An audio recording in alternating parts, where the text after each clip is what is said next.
logistical hitch, but welcome to the Uhuru Kenyatta Institute.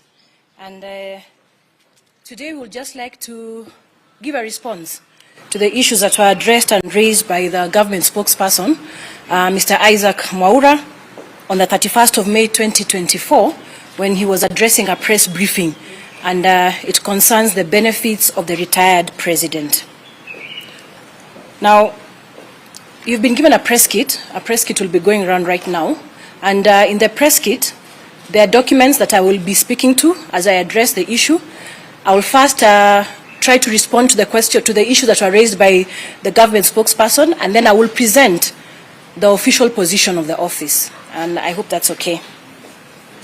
So, in his statement, Mr. Mwaura indicated that the former President Uhuru Kenyatta received a lump sum payment of 48 million shillings as gratuity. I would like to confirm that that is correct, that he did receive the lump sum, but I also want to emphasize that gratuity is an entitlement accorded to every public officer on the expiry of service or once their contract is done. And just to give but an example of a few is the former Chief Justices, all former members of Cabinet, commanders of defense forces, that is CDFs, including the then Deputy President. He also received a gratuity, and including myself as a former spokesperson of State House. It is true that the former President is receiving his personal monthly allowances that are paid by the pension fund that is domiciled at Treasury, and he also has the medical cover. Now, on the issue of the retired president enjoying a fully furnished and maintained office space, as alluded to in the statement, this took us by surprise. Because it is public knowledge that State House has been very clear on the position of the office in Nyari as the only office that the president should use based on the fact that the office has been bought by government. A position that was clearly articulated by the State House spokesperson, Hussein Mohammed, during a question and answer session when he was doing the press briefing of President Ruto's visit to the United States of America. So the statement that the former president enjoys a fully furnished and maintained office of his choice provided by government is incorrect. To date, the office matter has never been addressed and has never been resolved. But I'd, however, want to note, and I'd like you to note that the office in Nyari was selected by the former president, the late former President Mwai Kibaki, suitable for himself. Just a note that I'd like you to take. Then I would like to confirm also that the office confirms that the former president was indeed allocated vehicles for his personal use, and that is 2 Toyota Land Cruisers, like stated in the statement, 1 Mercedes-Benz, and 1 Range Rover that is in use by the former First Lady, Mama Margaret Kenyatta. The 4 Toyota Prados that have been mentioned are in use as follows. 3 are used by the security detail that was given to the president, the former president, and 1 Toyota Prado that is being used by the office, as well as 1 Subaru Forester. Now, what the government spokesperson did not clarify is that the vehicles allocated to the former president for personal use were not new. They were in fact the cars that were part of his motorcade when he left Kasarani during the inauguration ceremony. And this was agreed upon by State House, that the former president uses these vehicles on transitional basis as they begin the process of procuring new vehicles as stipulated in the Presidential Benefits Act.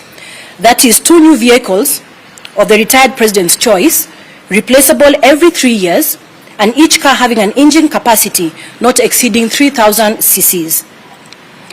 2 four-wheel motor drive vehicles of the retired president's choice, also replaceable every 3 years, each vehicle having an engine capacity of 3,000 to 4,000 cc's. Just a point of note as well, the late President Daniel Arap Moi and the late President Mwai Kibaki were allocated and maintained more than double the number of vehicles that have been allocated to the 3rd retired president to ensure optimum running of his office. There were fuel cards that were issued, and the fuel cards were given, as well as the maintenance of the vehicles, but that has not been done because the cards were blocked in the month of March 2023 to date, that is. I'll take that again. The fuel cards were given, However, they were cancelled and blocked by State House since March 2023 to date.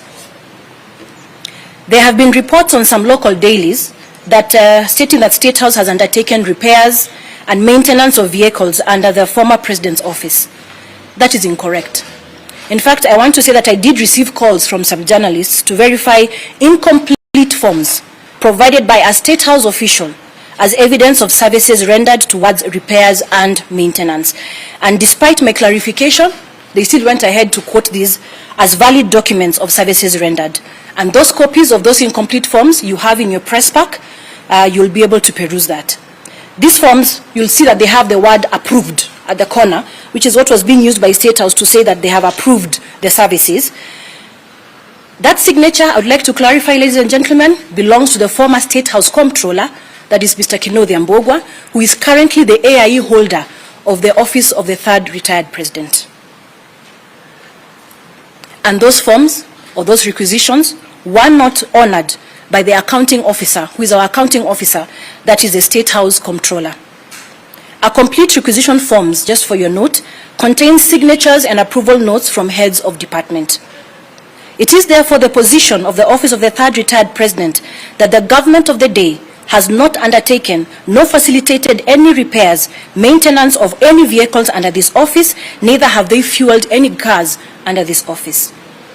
As I finalize on the issue raised in the matter by the government spokesperson, the office still awaits the confirmation and communication on why they blatantly refuse to renew contracts of two professional staff members, the administrator, Mr. George Karaoke, and Mrs. Kanze Dena Mararo, who is the director communication. There is also the issue of unceremonious withdrawal and intimidation of staff via phone calls at midnight.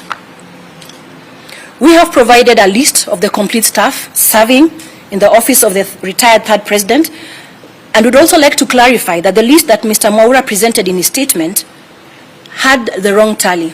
Those members of staff that were there were 32 and not 33, when the Act provides for 34 members of staff. At this point, ladies and gentlemen, allow me now to present the official position of the office of the third retired president of the Republic of Kenya. On the issue of the office, before retirement and during his retirement, the former President Kenyatta has been sought to undertake various international roles, especially within the region, in his capacity as a former head of state. And among them was his appointment as a peace facilitator by the East African Community Heads of State during the 22nd Ordinary Meeting of East Africa Heads of State Summit that was held on the 22nd of July 2022 in Tanzania, Arusha. These engagements necessitated that the need to identify and establish a suitable office for the former president to enable him carry out these roles and provide an operational base for various cadre of staff. Now, with no response from State House and a lack of commitment to finalize on the issue of the office space, His Excellency, the former president, identified a suitable office space, as you can see where we are, and went ahead to fully furnish and equip it from his pocket. A formal letter was written to State House requesting valuation of the office that was identified by the former President Kenyatta as suitable for him to carry out his duties. However, the office did not receive a response on the issue, and instead, the communication that the office received was via text message, by the then in charge, Mr. John Makumi. And in his statement, he indicated the estimates of the property in question, where we are, and that is the office that was selected by the former president. In your communication pack or in your press kit, you will find a communication that alludes to this statement. To date, this office runs on the former president's goodwill as it waits upon action from State House. On the issue of vehicles, as indicated earlier, the former president is using vehicles given to him on a transitional basis.